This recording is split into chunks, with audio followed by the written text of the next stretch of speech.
Allah fil Qur'an, a'udzu billahi as-sami'il 'alim minasy syaithanir rajim. Bismillahirrahmanirrahim. Wa amma man khafa maqama rabbih wa nahaa an-nafsa 'anil hawa fa innal jannata hiyal ma'wa. Ternyata untuk mendapatkan surga itu tidak sulit, tapi berat. Orang yang takut kepada kedudukan Tuhannya dan dia sanggup nahan nafsa 'anil hawa, melarang nafsunya dari keinginan. Artinya tidak membiarkan nafsunya tidak terkendali. Fa innal jannata hiyal ma'wa. Maka tempat kembalinya adalah surga ma'wa. Shadaqallah wa shadaqa Rasulullah. Resume dari takut sama Allah dan menahan nafsu itu muncul dalam bentuk takwa. Tadi dalam acara iftar jama'i buka puasa bersama di manajemen PT Inalum, saya menyampaikan satu kalimat, takwa itu bukan semacam sebuah praktek ibadah tertentu yang harus kita lakukan, tapi takwa itu dia menjadi warna yang selalu muncul di semua aktivitas hidup kita. Kalau taat itu pada saat ada perintah kita kerjakan. Tapi kalau takwa itu, ini perintah, ini tidak perintah, di semua event hidup kita, kita khas baunya muncul dalam bentuk takwa. Kalau sholat, orang bisa memakai baju apa saja, tapi tidak boleh melakukan tindakan sesukanya. Dari takbiratul ihram sampai salam dia harus melakukan apa yang Allah suruh. Dan Allah tidak peduli siapa dia di luar sana. Dia mau presiden, dia mau menteri, dia mau orang kaya, dia mau orang susah, dia siapapun Allah tidak peduli. Cara sholatnya harus begini. Kalau haji, orang boleh datang dengan fasilitas yang dia punya. Orang kaya bisa dapat ON 16. Orang yang memiliki jabatan kedekatan dengan keluarga kerajaan Saudi misalnya bisa wukuf di dekat Jabal Rahmah. Tergantung kedudukan di antara manusia. Tapi prosesi ibadah haji harus dikerjakan sama. Dia boleh membawa semua fasilitas hidupnya ke sana, tapi dia tidak boleh melakukan tingkah sesukanya di sana. Dia harus pakai baju ihram, tidak boleh sesukanya. Dia harus melakukan prosesi haji, tidak boleh sesukanya. Beda sama puasa Ramadan. Puasa Ramadan ini kita malah tidak boleh di masjid saja kerja kita. Kita tak boleh baca Quran saja. Maka coba perhatikan itu. Event-event utama dalam Ramadan itu pertama adalah tilawatul Quran, kedua qiyam. Qiyam itu kenapa disebut qiyam? Salat itu kenapa disebut qiyam? Karena aktivitas rukun salat yang paling lama kita kerjakan itu adalah berdiri. Maka dia disebut dengan qiyam. Kemudian apalagi? Infak. Kemudian apalagi? Apa saja. Jadi dalam Ramadan ini, presiden tidak boleh berhenti jadi presiden. Saya cuti karena saya puasa. Tidak boleh, dia harus kerja. Maka ini bukan bulan di mana kinerja kita menurun, tidak bisa. Ini bulan di mana seharusnya kinerja kita semakin memuncak. Bahkan jangan lupa, Ramadan ini adalah bulan di mana perang-perang besar di masa Nabi itu terjadi. Bahkan perang Badar itu terjadi di bulan Ramadan. Saya ingin membantah satu yang katanya hadis, bahwa perang yang paling besar itu adalah perang melawan hawa nafsu. Itu bukan hadis. Itu dusta atas nama Nabi SAW. Jadi kalau kelas hadisnya itu mautu. Kita baru pulang dari sebuah pertempuran besar menuju pertempuran kecil menuju pertempuran besar. Sahabat bertanya, ya Rasul, orang sudah berdarah, orang sudah terbunuh masih dibilang kecil. Maka mana yang merupakan pertempuran besar? Pertempuran besar itu adalah pertempuran melawan hawa nafsu. Kalimat ini mungkin benar, tapi itu bukan hadis. Saya mau tanya sama bapak sama ibu, Coba tanya, coba ceritakan sama saya, atau coba sampaikan sama saya, nafsu mana lagi yang belum ditinggalkan atau belum dikalahkan seseorang ketika dia sudah berani perang dengan risiko mati? Apa masih ada lagi nafsu yang belum dikalahkan? Cinta sama istri dia tinggalkan, cinta sama anak dia kalahkan, cinta sama pekerjaan dia tinggalkan pekerjaan, dia pergi perang di jalan Allah. Cinta sama kampung dia tinggalkan. Coba carikan sama saya nafsu mana yang belum dia kalahkan ketika seseorang sudah menghajatkan berangkat perang di jalan Allah. Tidak ada orang yang perang melawan hawa nafsu, dan tidak ada satu sertifikat yang diberikan dalam agama ini bahwa si A telah lulus perang, sudah pernah mengalami pertempuran dan menang perang melawan nafsu makan, melawan nafsu minum, melawan nafsu seks dan sebagainya. Tidak ada. Tapi persoalannya memang masalah yang sering menghambat kita untuk bisa melakukan aktivitas perang di jalan Allah itu adalah kemampuan kita mengalahkan atau mengendalikan nafsu kita. Kenapa? Karena karakter nafsu kita memang tidak pernah mau diarahkan. Dia tidak pernah mau diatur. Dia tidak tertarik dengan benar salah. Sama dia benar oke asal enak, salah juga oke asal enak. Dia tidak tertarik hukum agama.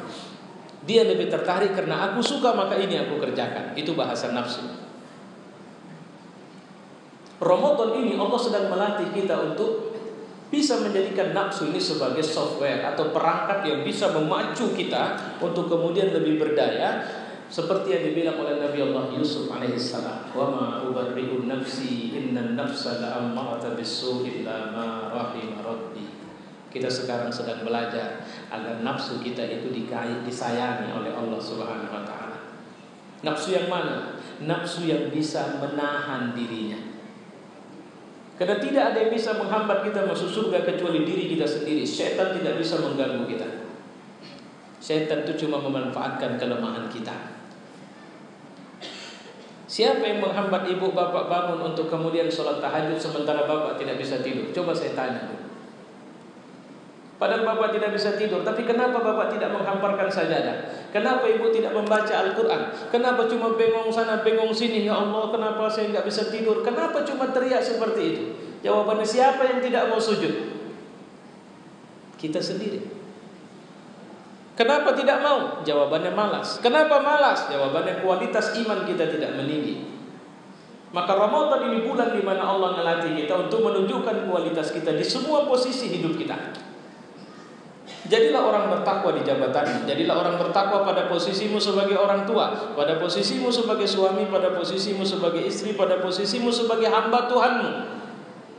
Artinya, tunjukkan kualitas terbaikmu di semua event hidupmu itu. Itu yang sedang dilatih. Yuk, saya ambil satu contoh. Sahur. Sahur itu sebenarnya adalah perintah. Nabi rangsangannya begini, sahurlah karena pada sahur itu ada berkah, walau dengan seteguk air. Kenapa harus dirangsang? Karena Nabi tahu kita payah bangun sahur. Kenapa harus bangun sahur? Apa supaya jangan lapar nanti siang-siang? Lapar juga nih. Apa supaya jangan haus? Haus juga nih. Kalau persoalan lapar sama haus, anak kecil juga bisa puasa tanpa sahur.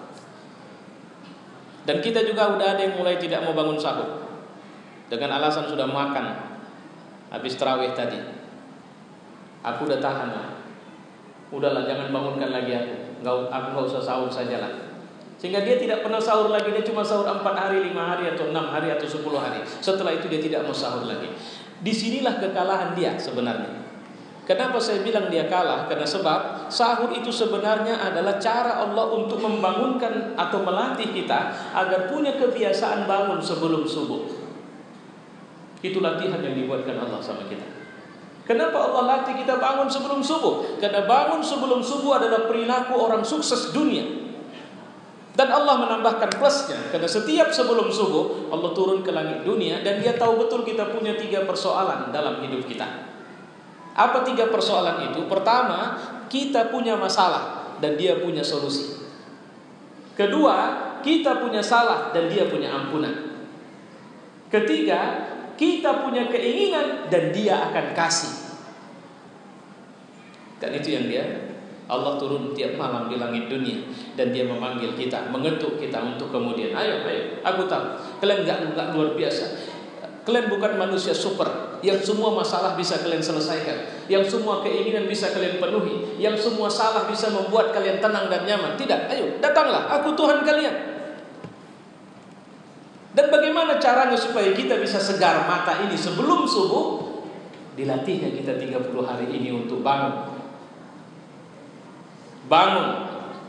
Ini bukan persoalan makan untuk besok. Ini persoalan kau hambaku orang beriman dan aku mau kau punya hubungan komunikasi tiap hari denganku. Kira-kira begitu sebenarnya. Pertanyaannya, untuk nafsu yang satu itu, apakah kita sudah lulus? Tidak sedikit kita, saya bilang, yang sudah mulai tidak sahur lagi. Tidak sedikit kita mungkin yang payah bangun atau malah tidak terbangun sama sekali. Karena akhirnya Ramadan ini menjadi prosesi turn around, muter balik kita untuk kemudian berada di posisi yang benar dengan satu kualitas yang Allah inginkan di akhir Ramadan. Kita harus menjadi manusia yang menang. Makanya hari raya itu disebut sebagai hari kemenangan. Menang siapa? Menang orang beriman, bukan menang orang punya duit. Bukan menang orang punya jabatan, tapi menang orang punya iman. Apa kemenangan orang beriman? Dia mampu memahami bahwa kesenangan itu harus melanjut sampai ke akhirat, bahwa kebahagiaan itu hakikatnya bukan cuma dunia tapi ada akhiratnya. Oke, Bapak punya duit, Bapak bisa bangun rumah besar. Di dalam rumah itu ada taman, di dalam taman itu ada binatang. Jadi ada kebun binatang dalam rumah, ada kolamnya. Tapi di mata Allah itu cuma kuburan kalau tidak ada sholat dan baca Qur'annya. Artinya Allah tidak pernah menatap kita dengan kelebihan yang kita dapat dari dunia. Kecil itu sama Allah. Dunia ini dibanding Allah, di hadapan Allah, itu seperti sebelah sayap nyamuk saja. Jadi gak usah merasa hebat dengan harta kita, tidak usah merasa hebat dengan jabatan kita. Karena ada orang jadi presiden pun berlelah-lelah, kadang menabrak yang salah untuk dapat jabatan. Ada orang yang mengambil harta dia, kadang menabrak yang halal untuk mengambil harta itu. Duit itu tidak pernah jujur sama kita. Dia tidak suka, dia nggak tertarik karena kita soleh lantas dia lebih suka diambil oleh kita. Nggak mau dia. Orang ngerampok pun dia mau. Itulah dunia. Terakhir, ini sekedar karena memang saya yang minta ceramah ini. Saya bilang sayang saya datang kemari cuma buka bersama saja. Saya minta izin untuk bisa ceramah di masjid. Ini terakhir dari saya. Bapak mungkin masih ingat tentang pelacur yang ketangkap di hotel lagi bugil waktu itu. Pelacur ini harganya mahal, 80 sampai 250 juta tergantung short or long time-nya. Coba kalau bayangkan jika tiap malam dia dapat pasien atau dapat customer. Coba kalikan 80 atau 250 juta, udahlah 500 juta kali berapa tahun dia bisa produktif jadi pelacur. Mahal gak harganya? Kaya gak dia? Saya mau bilang sama kita, ada cara. Allah ingatkan sama kita, jangan pernah menangis kalau kita tidak bisa merebut semua kekayaan dunia, karena Allah tidak menjadikan dunia sebagai janji untuk kita. Tapi ambil semampu kita dengan cara halal. Tapi dunia ini tidak ada harganya di mata Allah. Bahkan ada satu pekerjaan yang Dia janjikan sama kita, hasil jauh lebih mahal atau jauh lebih mahal pekerjaan ini harganya ketimbang dunia dengan semua kenikmatannya itu. Mau ibu mendapatkan itu? Tiap hari dikasih Allah. Semua duit manusia di muka bumi dikumpulkan, semua batu aki orang dikumpulkan, semua emas orang dikumpulkan, semua pokoknya yang namanya kesenangan dikumpulkan, ditimbang di satu sisi masih lebih mahal pekerjaan yang disuruh Allah kita kerjakan ini. Mau kerjakannya? Dan juga di waktu yang tidak mudah. Apa itu? Setelah sholat azan subuh nanti kerjakan sholat sunat fajar 2 rakaat, maka itu lebih mahal dari dunia dan isinya, kata Nabi. Jadi nggak usah terlalu. Seorang laki-laki namanya Malik bin Dinar pernah mendatangi sebuah acara lelang pelacur. Jadi perempuan di masa itu dijual dengan cara dilelang. Siapa yang mau membeli perempuan ini, paling mahal dia boleh bawa pulang. Malik bin Dinar tunjuk tangan. Perempuan ini begitu nengok dia langsung tertawa. Bisa apa bapak tua yang ternyata penampilannya lusuh ini? Apa dia bisa beli aku sementara aku harganya mahal? Kata perempuan itu, bapak tua, kau berani bayar berapa untuk aku? Malik bin Dinar bilang apa? Aku bayar kau dengan 2 kurma. Oh enggak. 1 biji kurma. Tapi jangan kau lupa, itu pun cuma bijinya saja. Dagingnya aku makan dulu, itu hargamu. Kejut pelacur ini. Apa maksudmu? Kau menghinaku? Tidak, aku bicara apa adanya. Dia berbisik kepada tukang lelangnya, dipanggil majikan. Apa maksudmu orang tua? Aku mau beli ini perempuan. Ini yang paling cantik kan? Atau ada lagi yang lebih cantik dari dia? Tidak, ini yang paling cantik. Berapa kau hargakan dia? Sekian ribu dinar, terlalu mahal. 1 biji kurma, bijinya saja, kurmanya tidak. Kau apa maksudmu? Tunggu dulu, jangan marah sama aku. Dan kau perempuan, jangan kau merasa hebat dengan cantikmu. Tak mandi kau 2 hari udah bau kau. Masih ingusannya kau, gigimu itu tidak digosok, bau itu. Kau masih buang air, bau. Aku punya perempuan jauh lebih cantik darimu, dan kau mungkin kau 5, 10, 20 tahun cantik. Habis itu kau jadi nenek tua. Tidak ada lagi orang mau melirikmu. Perempuan yang kubeli itu tidak pernah tua. Dia tidak bau, dia tidak buang air, dia tidak punya ingus, dan dia tetap cantik dan terus bertambah cantik. Kau tahu siapa perempuan yang kumaksud itu? Kalau kau ambil, mungkin aku bisa beli kau, tapi begitu kau di rumahku, kau bisa buat aku kesal, kau marah, kau masih emosi, kau masih menangis. Perempuan itu terus membahagiakanku selama dia bersamaku. Itulah hurul 'ain, bidadari surga. Dan kau tahu berapa harganya? Nabi mengatakan cuma dengan 2 butir kurma yang kuberikan di jalan Allah dengan ikhlas, Allah akan mengganti dengan 1 bidadari surga. Kau satu bijinya saja. Jadi artinya apa? Orang-orang yang sudah paham, dia tidak menatap dunia ini dengan kehausan. Malah makin banyak dunia itu datang. Yang namanya rezeki, supaya ibu tahu, rezeki itu adalah sesuatu yang kita dapat dari Allah dan bisa kita gunakan habis pakai di dunia dan bermanfaat di akhirat. Itu rezeki. Habis pakai itu artinya apa? Meninggal kita habis, nggak ada yang perlu dipertanggungjawabkan. Jangan merasa hebat dengan mobil 10 yang dipakai cuma 1. Untuk apa beli yang 9 lagi? Kan cuma untuk pamer. Bapak punya batu akik harga ratusan juta, mau buat apa rupanya ratusan juta? Ya, kesana kemari akhirnya cuma untuk pamer. Rezeki itu tergantung kekuatan iman kita. Rezeki itu minta sama Allah. Tuhan kasih aku rezeki bisa bangun malam dan tahajud. Tuhan kasih aku rezeki bisa mengkhatam Quran minimal dalam 1 bulan sekali. Tuhan kasih aku rezeki anak soleh di rumahku. Kita kadang-kadang minta rezeki, Tuhan aku ingin kali beli telur harga 10 juta itu. Untuk apa? Untuk pakai hari raya. Oke, terbeli, tapi malam hari raya ibu meninggal.